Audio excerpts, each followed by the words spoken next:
everyone, and welcome back to the Coffee Break programming course. And in this lecture number 23, we will conclude talking about the loops in the C++ language by talking about the final of the three loops we already saw in the previous two lectures. And in this lecture, we will talk about so-called do-while loop, and we will see what is the biggest difference of this loop from the other two loops which we already saw in the previous two lectures. So we saw the for loop, first of all, the loop with a counter, then we saw the while loop, the loop with a precondition, and now we will concentrate on the so-called do-while loop, or the loop with a post-condition, which means that the condition, the logical expression, will be at the end of the loop. It is the post-condition.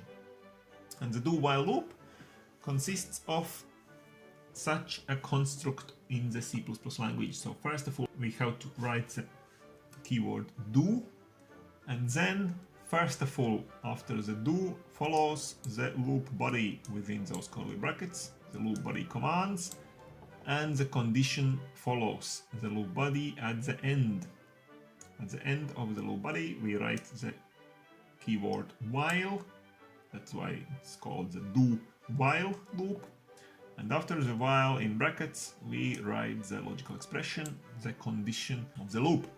So again, logical expression means the same thing as before. If this expression is true, it means we have to go back to the starting of the loop, to here, and we have to do all the loop body commands once more.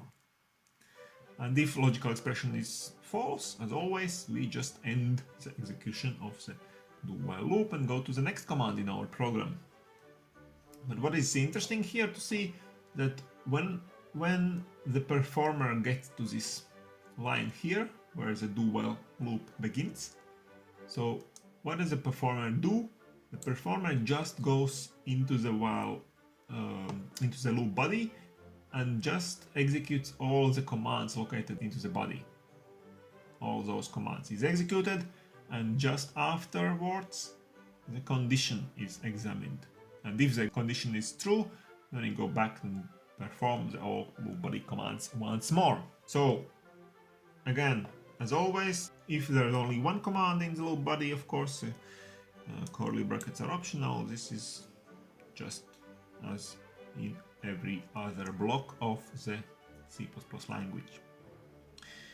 So let's see some examples of the do-while loops. The same problem here, print out integer numbers from 1 to 100, and this is the most natural way of doing the job using the do-while loop. So again, if we need to prepare some variables, we do it before the do-while loop, just as we did it in the case of the while loop. And if there is need to change the value of our counter variable, we do it as the final command of the loop body. Also, just like in the case of the while loop, but everything else stays the same actually. And in this case, we again start by value 1. We go into the do-while loop, we print out this value of x, which is 1 at the beginning, the space, and we increase x to 2, and then follows the condition after the keyword while.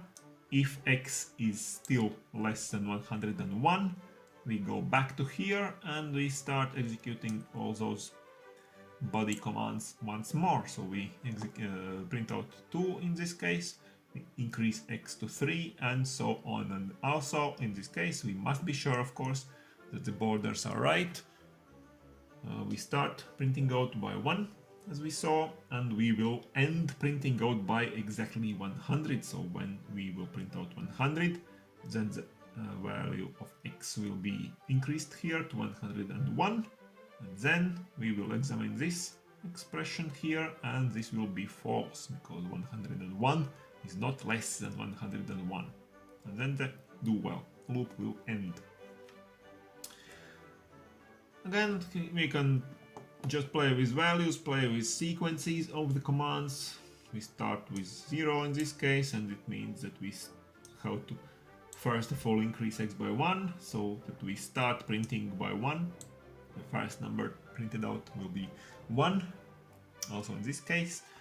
And also different ending condition here, so that we also in this case end printing numbers by exactly 100 and not plus or minus 1 by 101 or by 99, for example.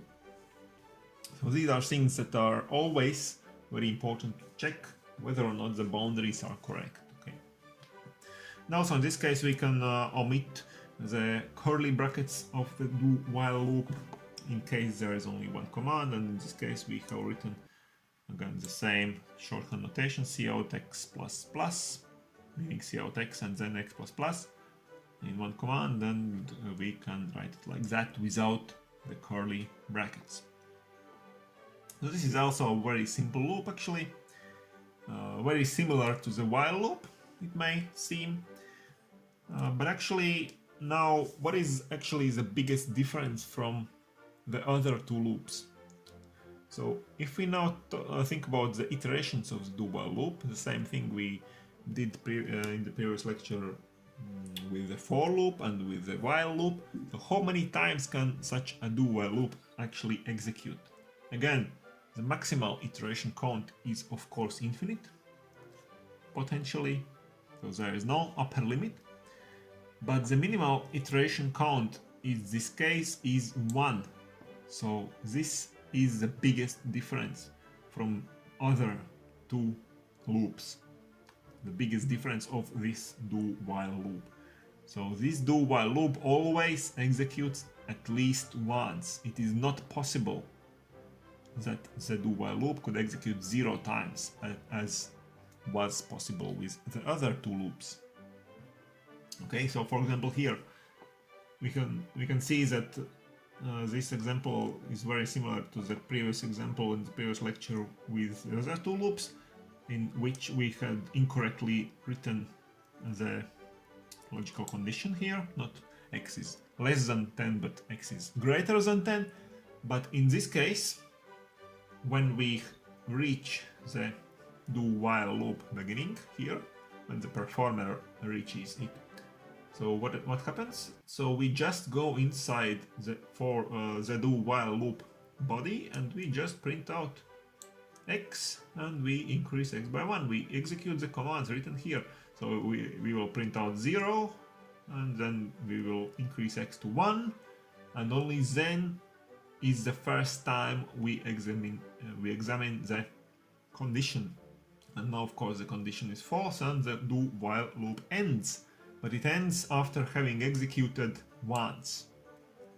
So it is always so that we do the first execution of the do while loop and only afterwards we look at the expression, thus giving the do while loop the possibility to end. So this is the biggest difference, and it means, yeah, the loop will print out 0 in this case, and it means that we can only use this do while loop in case when it is known before that there will be at least one execution needed. So it is not always known before.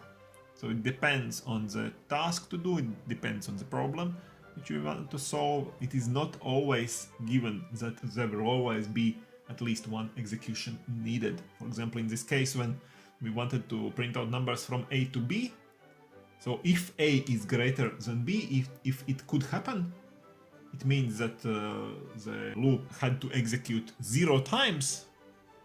So in this case, we couldn't have used this do while loop, at least not in such a very straightforward way, let's say. So this do while loop can only be used in cases when it is very precisely given or known that there will be at least one execution needed, regardless of anything. Okay, so this is it for today, and this is actually it for all the loops which we have seen in the C++ language. So today we saw the do while loop, which was the final loop in our series of loops, so to say, and we saw that B is different from the other loops of the do-while loop. So stay tuned to see the homework already tomorrow about the do-while loop, and of course stay tuned for the next lectures about the next interesting topics of the C++ programming language. So subscribe to my channel and see you very soon.